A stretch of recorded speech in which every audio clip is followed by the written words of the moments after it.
Chaque fois qu'il y a une crise, quelque part, chaque fois qu'il y a une rupture, ça appelle le besoin de sécurité. Et ça, c'est un besoin naturel. C'est comme le besoin de s'alimenter, c'est un besoin primaire. Quand il y a une crise, quand il y a une fluctuation, on a besoin de sécurité. Ce qui est bizarre, c'est qu'on transforme le besoin de sécurité en besoin de contrôle. Ça, c'est bizarre. En fait, on ne fait pas la distinction entre la sécurité et le contrôle. Alors que pourtant, il y a vraiment une énorme différence, hein. Enfin, si vous êtes dans un régime autoritaire, une dictature, il y a du contrôle partout. Êtes-vous en sécurité?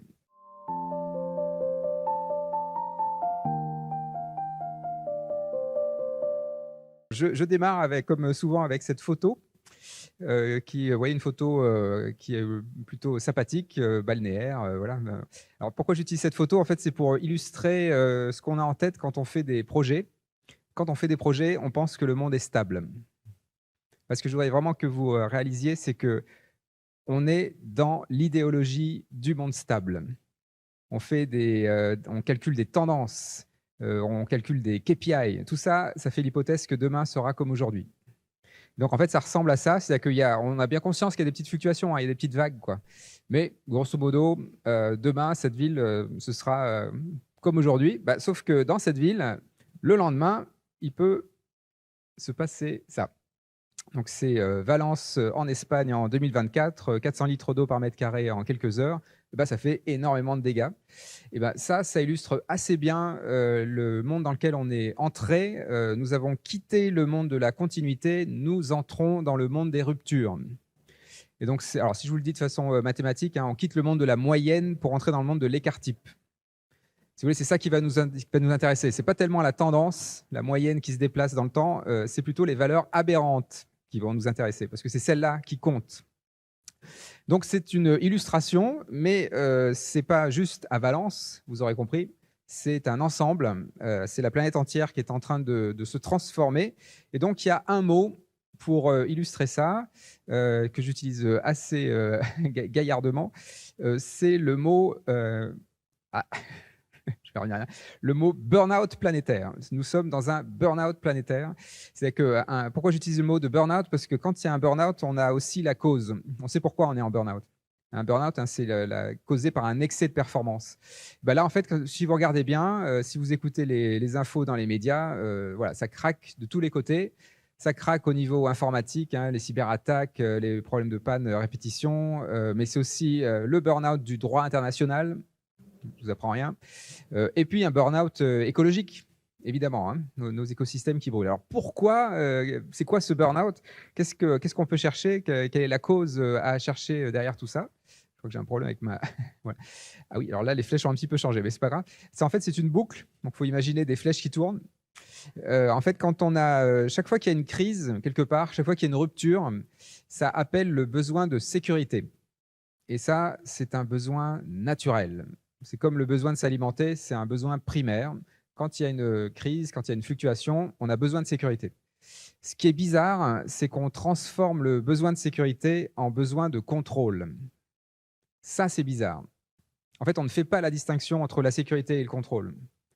Alors que pourtant, il y a vraiment une énorme différence, hein. Enfin, si vous êtes dans un régime autoritaire, une dictature, il y a du contrôle partout. Êtes-vous en sécurité? Oui, c'est pas du tout la même chose. Ouais.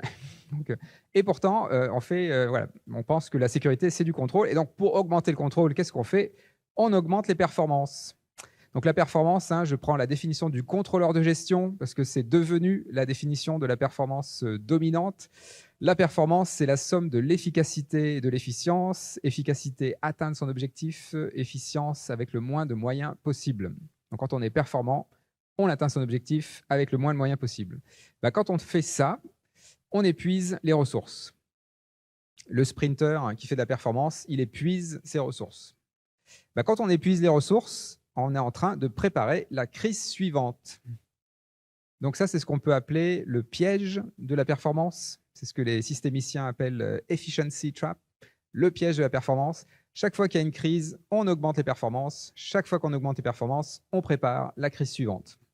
Et donc, nous sommes entrés dans la polycrise, la permacrise, le monde fluctuant, le monde turbulent.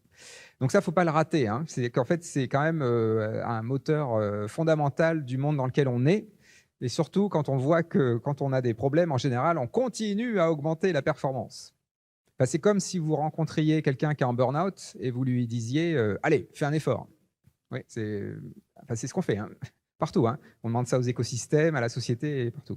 Alors, je vais vous le dire d'une autre façon, qui est une équation en 3 mots. Alors, c'est pareil, il faut imaginer qu'il y a des flèches à la place des, des croissants. Là. Donc, en fait, quand on met l'accent sur la performance, en fait, c'est une performance qui est relative. Donc, on est toujours plus ou moins performant que son voisin. Donc, c'est un appel à la compétition.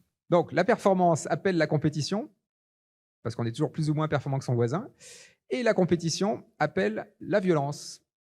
Parce que dans une compétition, ceux qui gagnent, ce sont toujours les plus violents. Il faut le dire aussi simplement que ça. Hein. Un sportif de compétition sera violent avec son corps. Un pompier en compétition avec l'incendie sera aussi violent avec son corps.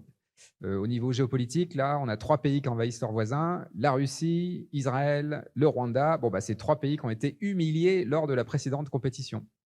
Enfin, vraiment, vous pouvez y aller. Hein, donc, en fait, il n'y a pas vraiment de question. La performance appelle la compétition appelle la violence. Et en fait, c'est pas ça le problème. C'est qu'on est bien content qu'il y ait un pompier qui soit performant et violent avec son corps pour éteindre l'incendie. Hein, donc, on est bien content. Non, le problème, c'est pas ça. Le problème, c'est qu'on fait de la performance tout le temps. Donc, c'est une culture de la performance qui appelle une culture de la violence. Non-stop, tout le temps. Donc, contre les femmes, contre les enfants, contre les plus défavorisés et contre les écosystèmes. Et donc, je retombe sur mes pattes. Alors, je vais trop vite. Il faut avoir du doigté. Voilà, j'essaie d'y arriver. Ouais. Voilà, donc en fait, alors, je vais juste parler de la question socio-écologique, mais le monde fluctuant qui arrive là, c'est en fait le burn-out planétaire, le burn-out écologique, c'est le produit de notre performance. Nous sommes en train de tout brûler sur Terre. Ça, pour ne pas le voir, celui-là, il faut quand même y aller, hein, quand même. Hein, donc bon. Alors, en fait, ici, là, je vais pas trop m'apesantir parce que vous savez que ça existe. Si vous êtes là, c'est que vous savez qu'il y a une question sur le climat, sur la biodiversité, sur les pollutions, sur la pénurie de ressources. Ça, vous savez que ça existe. Alors maintenant, ce que j'aimerais qu'on fasse ensemble, c'est qu'on crante, qu'on dépasse le fait de juste savoir que ça existe. Alors, 3 points. 3 points. Le premier point, c'est que pour en avoir discuté avec des tas de publics, des entrepreneurs, des politiques, des associations, tout le monde sait que ça existe. Hein. Donc, il y a du progrès de ce côté-là. Tout le monde sait que ça existe, mais on n'utilise pas les bons mots et on n'a pas les bons ordres de grandeur. Alors, c'est vraiment très frappant. Hein. Donc, par exemple, on va utiliser le mot réchauffement climatique. Alors, c'est quoi le réchauffement climatique ? Eh ben, le focus est mis sur la moyenne. C'est la moyenne de la température qui augmente. Alors, si c'était juste ça le problème, en fait, ce ne serait pas vraiment un problème. Puisque dans une journée, la température, elle peut faire il y a un delta de 10 degrés dans une journée. Quoi. Donc, si ça augmente un dixième de degré tous les 5 ans, c'est pas si grave. Quoi. Enfin, on se dit, dans la journée, on vit des choses bien plus importantes que ça. Donc, le problème du mot réchauffement climatique, c'est que ça met le focus sur la moyenne et on oublie la variation. Donc, un mot beaucoup plus pertinent à utiliser, c'est le mot dérèglement climatique. Parce qu'on aura compris que ce qui va nous occuper, ce n'est pas l'augmentation de la moyenne, c'est l'augmentation de l'écart type, de la variation. Les valeurs aberrantes, les méga-feux, les méga-inondations, les gelées tardives, enfin tout ce que vous voulez. Quoi. Mais c'est ça qui va nous intéresser. Donc, dérèglement climatique. Si vous voulez qualifier le monde, si vous voulez habiter le monde, il faut bien le qualifier. Voilà. Mais ça a vraiment des conséquences. Hein. C'est-à-dire que si on parle de réchauffement climatique, les solutions qu'on va apporter, c'est que par exemple, on va monter tranquillement la taille des digues. Si c'est du dérèglement climatique, on va faire des habitats amphibies. Ça n'a rien à voir. Vous voyez la logique ? C'est qu'en fait, si on n'utilise pas les bons mots, on ne va pas apporter les bonnes solutions. Hein. Donc, il faut utiliser les bons mots. Il faut qualifier. Et alors, ordre de grandeur. Donc, l'ordre de grandeur, le chiffre qu'on a en tête, c'est les plus 1,5 degrés de l'accord de Paris ou les plus 3 degrés à la fin du siècle. Enfin, on a des chiffres comme ça. Pareil, ça, c'est pas très intéressant comme chiffre. C'est une valeur moyenne. Ce qui est beaucoup plus intéressant, c'est de dire que la fréquence des événements climatiques extrêmes en France a été multipliée par un facteur 4,5 depuis 2000 par rapport à la période 1950-2000. Donc nous sommes rentrés dans le monde déréglé, nous sommes rentrés dans le monde fluctuant, fois 4,5. Voilà, ça c'est un ordre de grandeur qui a du sens. qui est aligné avec l'histoire du dérèglement climatique. Je vais vous donner un autre exemple de mot complètement à côté de la plaque, c'est le mot érosion de la biodiversité. On le voit encore, hein, ce mot-là, hein, érosion de la biodiversité. Alors, ça donne vraiment l'impression qu'il y a quelques petits oiseaux qui ont disparu. Hein, alors, voilà, ordre de grandeur, en 50 ans, on a perdu 70% des animaux vertébrés sur les continents en masse. 70% en 50 ans. Voilà, ça, c'est un ordre de grandeur. Alors, pour bien comprendre l'histoire de l'ordre de grandeur, du coup, quel mot faut mettre derrière tout ça? Alors, évidemment que ce n'est pas érosion de la biodiversité, hein, mais ce n'est pas une érosion. Et parfois, on entend parler de 6e extinction de masse, par analogie à la 5e extinction de masse qui a eu lieu il y a 66 millions d'années, les dinosaures hein, qui ont disparu, entre autres. Alors, est-ce que c'est une 6e extinction de masse? Eh bien non, ce n'est pas le bon mot, l'extinction de masse. Parce que là, il y a 66 millions d'années, on a un peu l'impression, hein, cette image hollywoodienne de la météorite qui tombe et puis les dinosaures qui disparaissent dans la nuit. Hein, enfin, voilà. Alors, je vais quand même vous refaire le scénario avec les géologues.